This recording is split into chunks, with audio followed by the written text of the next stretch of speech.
اعوذ باللہ من الشیطان الرجیم بسم اللہ الرحمن الرحیم۔ ناظرین کرام السلام علیکم۔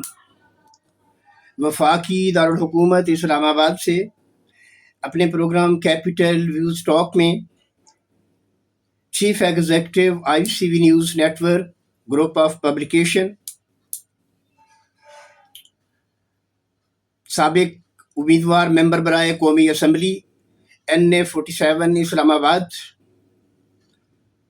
اور مرکزی رہنما و ترجمان پاکستان ویلفیئر پارٹی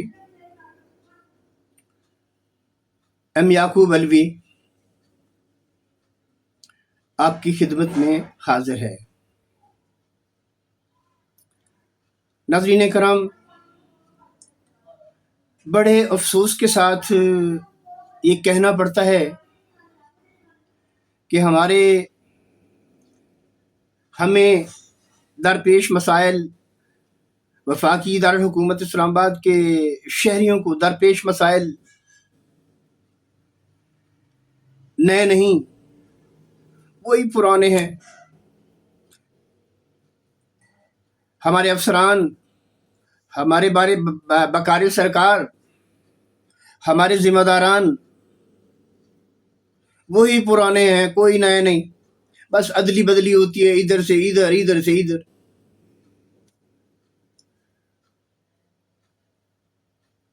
پھر معاملات کون ٹھیک کرے گا؟ یوں لگتا ہے کہ کوئی بھی نہیں کرے گا۔ اس وقت میں اپنے پروگرام کی وساطت سے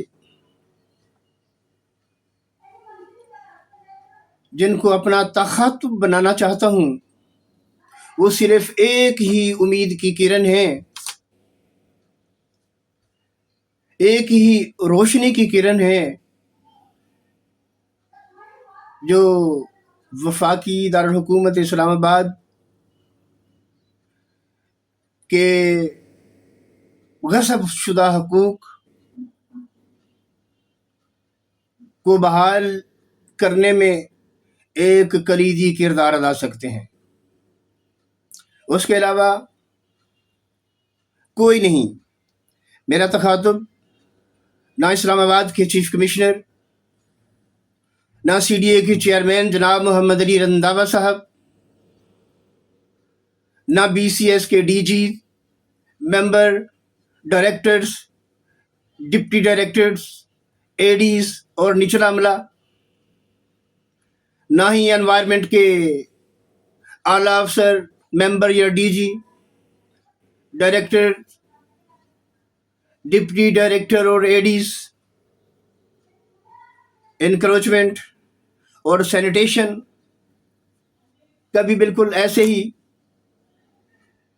اس کے بعد ناظرین کرام، آپ کوئی بھی ادارہ لے لیں، جو آپ کا دل چاہتا ہے، چھوٹا بڑا کوئی بھی ادارہ دیکھ لیں، ایون کہ آپ یہ وزارت مذہبی امور کو بھی شامل کر لیں، ان کی کارکردگی اچھی یا بلی جو بھی آپ کو نظر آتی ہے دیکھ لیں، اور ان کی قباحتیں اگر پوچھنا چاہتے ہیں، جاننا چاہتے ہیں تو میرے ساتھ رابطہ کریں۔ میں آپ کو بتاؤں گا کہ پاکستانیوں کے ساتھ اور خصوصاً اسلام آباد کے شہریوں کے ساتھ کیا ہو رہا ہے۔ میں خاکسار M یعقوب علوی باحیثیت سیاسی کارکن، باحیثیت سماجی کارکن، باحیثیت صحافتی کارکن، میری جنگ، میری کوشش، میری کاوش صرف لاقانونیت کا خاتمہ اور قوانین کی پاسداری ہے، جس کے اوپر میں چاہتا ہوں کہ میں خود بھی کاربند ہوں اور ہمارے جملہ اداروں کے چھوٹے بڑے افسران، اعلیٰ حکام بھی قوانین کی پاسداری کرنے کے پابند ہوں۔ اگر ایسا ہو گیا تو پھر کوئی وجہ نہیں کوئی رکاوٹ نہیں، درمیان میں کوئی دیوار حائل نہیں کہ شہریوں کے حقوق بحال نہ ہو سکے۔ لیکن بڑے افسوس کی بات ہے، اتنی بڑی مراعات کے ساتھ شاندار بنگلوں، لگژری گاڑیوں، انلمیٹڈ پیٹرول، بجلی گیس کی مفت سہولت، نوکر چاکروں کی سہولتیں ہونے کے باوجود یہ ہمارے ذمہ داران اور افسران کی شرم کہاں چلی گئی ہے؟ یہ میری سمجھ سے باہر ہے۔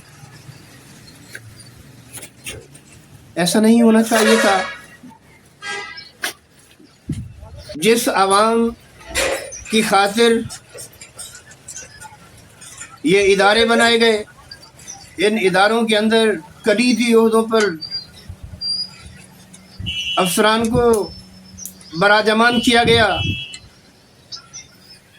دکھ کی بات یہی ہے کہ وہی استحصالی کردار ادا کر رہے ہیں۔ ناظرین کرام، آج کے اس ولاگ میں ہم شامل کریں گے وفاقی دارالحکومت اسلام آباد کی انٹرنیشنل سبزی و فروٹ منڈی کے درینہ مسائل، مافیا کا قبضہ، پلاٹوں کے سٹیٹس، غیر قانونی تعمیرات، ناقص اشیاء خردنوش کی تجارت،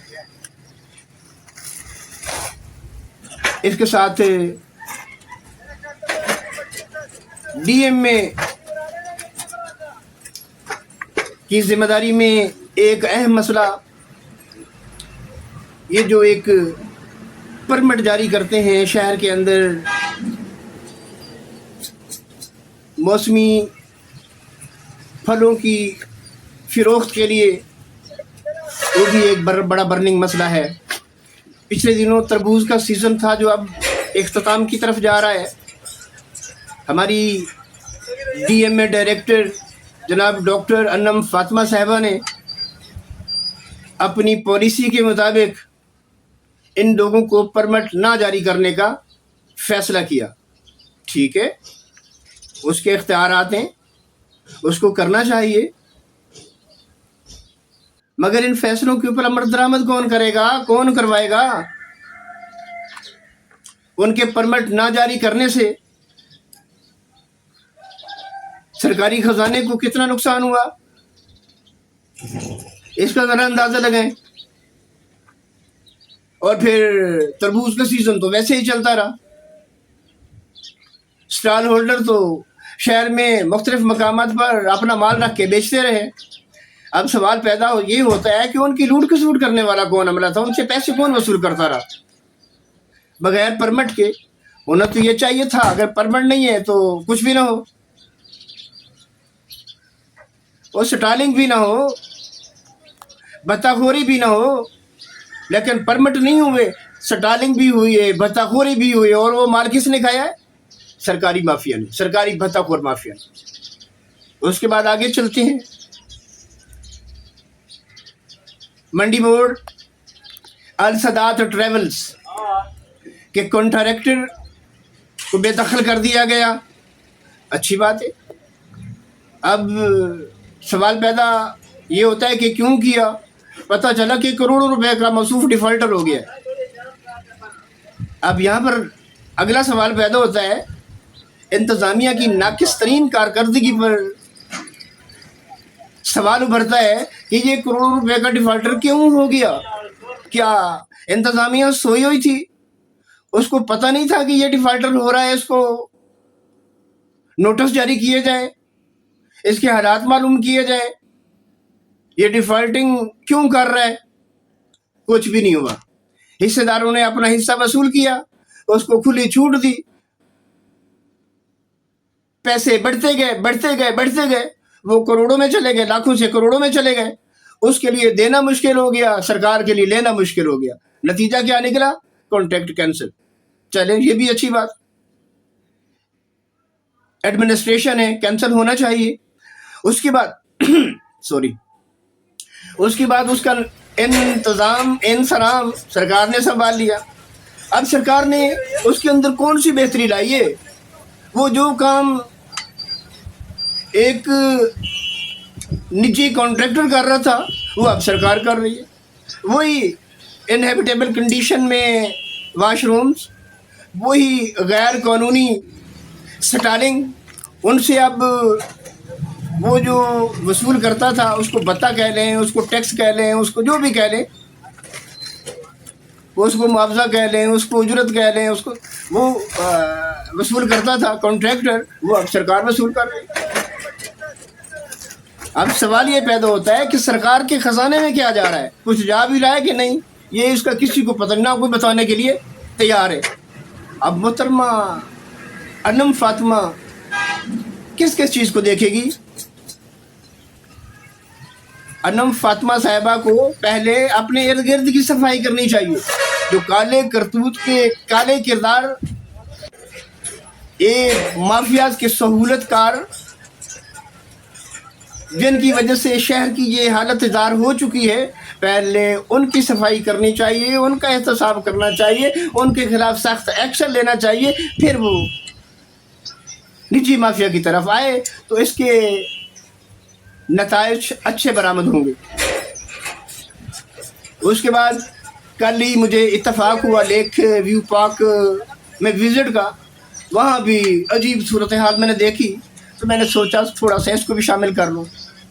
وہاں پر واش رومز کے کانٹریکٹر نہیں ہیں، سٹالنگ کی بے ترتیبی اور کھانچہ فروشوں کی برمار، فقیروں کی برمار، بد انتظامی کی بدترین مثالیں دیکھنے کو ملی. پھر ریونیو جنریشن میں گاڑیوں کا ٹیکس، موٹر سائیکلوں کا ٹیکس، انٹری ٹیکس، یہ سارے سرکار بذات خود کر رہی ہے، کوئی کانٹریکٹر وہاں موجود نہیں ہے. اب سوال یہ پیدا ہوتا ہے کہ یہ سارا ریونیو یہ کیا دیانتدار لوگ کر رہے ہیں، ایماندار لوگ کر رہے ہیں، قومی خزانے کے محافظ کر رہے ہیں؟ یہ محترمہ کے لیے سوال ہے، اس نے جواب دینا ہے. اس کے بعد یہ جیسمین، دوسرا بڑا پارک جیسمین گارڈن، سارے شہر کو میں چیلنج کرتا ہوں، سارے شہر کو آپ جائیں وہاں پر دیکھیں ایک فوڈ سٹریٹ قائم ہے. اس سٹال ہولڈر کے لیے 15x25 کا مختصر پلاٹ الاٹمنٹ میں شامل ہے کہ یہ یہاں ٹک ٹاک شاپ بنا سکتا ہے، مگر اس سٹال ہولڈر نے کنالوں پر محیط اراضی پر قبضہ کر کے فوڈ سٹریٹ قائم کر دیا ہے. اب ہمارے انوائرمنٹ والے، انکروچمنٹ والے، جتنے بھی ذمہ داران ہیں، کیا ان کی آنکھیں بند ہیں؟ بصارت سے محروم ہو گئے، ان کو نظر کچھ نہیں آتا؟ اس کے خلاف کیا ایکشن ہوا؟ اور پھر اس سے بھی بڑا سکینڈل. ناظرین کرام، میرا وعدہ ہے آپ کے ساتھ کہ میں چھوٹے چھوٹے سکینڈل کے ساتھ بڑے بڑے ویوز بھی آپ کو دکھاؤں گا. یہ وفاقی دارالحکومت اسلام آباد کی حدود میں اربن ایریا سمیت مضافات میں الاٹمنٹ کیے گئے تقریباً 400 سے زائد، 450 سے زائد کھوکھوں کی الاٹمنٹ، جو یہ کھوکھے الاٹ کیے گئے ایک ایگزیکٹو آرڈر کے ساتھ 2013 میں، ان تمام کی کینسلیشن کا ریکارڈ موجود ہے. 2013 سے پہلے شاید وہ کوئی ریونیو گورنمنٹ اکاؤنٹ میں جمع کرواتے ہوں، لیکن 2013 سے 1 روپیہ بھی کوئی الاٹی نہیں دے رہا، مگر اپنا کاروبار کر رہا ہے. اب سوال یہ پیدا ہوتا ہے کہ یہ ریونیو کہاں جا رہا ہے؟ یہ سرکاری مافیا کھا رہا ہے، سرکاری بتا مافیا کھا رہا ہے، یہ کالے کرتوت کے کالے کردار ہڑپ کر رہے ہیں. اور اس کے بعد یہ ٹرانسپورٹیشن، عوام کی سہولت کے لیے ٹرانسپورٹیشنز کے جو اڈے ہیں وہ تقریباً ناظرین کرام 15 ہیں، 15، اور 15 میں سے 9 اللیگل غیر قانونی اور وہ چل رہے ہیں کورٹ پروسیڈنگ کے اوپر چل رہے ہیں. اب سوال یہ پیدا ہوتا ہے کہ یہ غیر قانونی کیوں ہو گیا؟ کیا انتظامیہ اتنی کمزور ہے؟ کیا انتظامیہ اتنی نااہل ہے یا اتنی غافل ہے کہ وہ ان کو حدود قیود کا پابند نہیں کر سکتی؟ اور اس کے بعد جو ہمارے درینہ مسائل ہیں وہ تو یہ 4 جو شعبے ہیں ہمارے CDA کے، BCS، انوائرمنٹ، انکروچمنٹ اور سینیٹیشن، ان کی جوائنٹ وینچرنگ کی وجہ سے جو شہر کی حالت زار ہو چکی ہے وہ قابل دید ہے. آپ خود جائیں، کسی بھی سیکٹر میں جائیں، دیکھتے جائیں، شرماتے جائیں. اس لیے میرا تخاطب CDA کے چیئرمین نہیں ہے، ڈپٹی کمشنر عرفان میمن صاحب نہیں ہیں، اور درجنوں کی تعداد میں اسسٹنٹ کمشنر اور مجسٹریٹ بھی نہیں ہیں، دیگر ذمہ داران نہیں ہیں. انسپیکٹرز تو خیر معمولی بتہ خوری پا رہے ہیں، ان کی میں کیا بات کروں. میرا تخاطب اگر ہیں تو وہ صرف اور صرف وزیر داخلہ عزت مآب آنریبل جناب محسن نقوی صاحب ہیں. محسن نقوی صاحب، یہ میری التجا سمجھیں، استدعا سمجھیں، عرضی سمجھیں، گزارش سمجھیں، جو بھی سمجھیں، اپنے سبارڈینیشن، اپنے متاحت جملہ ذمہ داران سے رپورٹ طلب کریں، اور جہاں مناسب سمجھیں میری خدمات میرے ملک کے لیے، میرے وفاقی دارالحکومت کے لیے، میری عوام کے لیے ایبسلیوٹلی فری ہے. میں بالکل بغیر کسی معاوضے کے یہ خدمات سر انجام دینے کے لیے تیار ہوں. بس مجھے آپ کی ریکمنڈیشن چاہیے، آپ کی کال چاہیے، اور پھر ایویڈنس اور مواقع کے اوپر نشاندہی، وہ میرا کام ہے. ناظرین کرام، وقت کی کمی اور پروگرام کی طوالت ہمارا دائمی مسئلہ ہے، تو اپنے میزبان ایم یعقوب علوی کو اگلے پروگرام تک کے لیے اجازت دیجیے. جب تک کے لیے اللہ حافظ.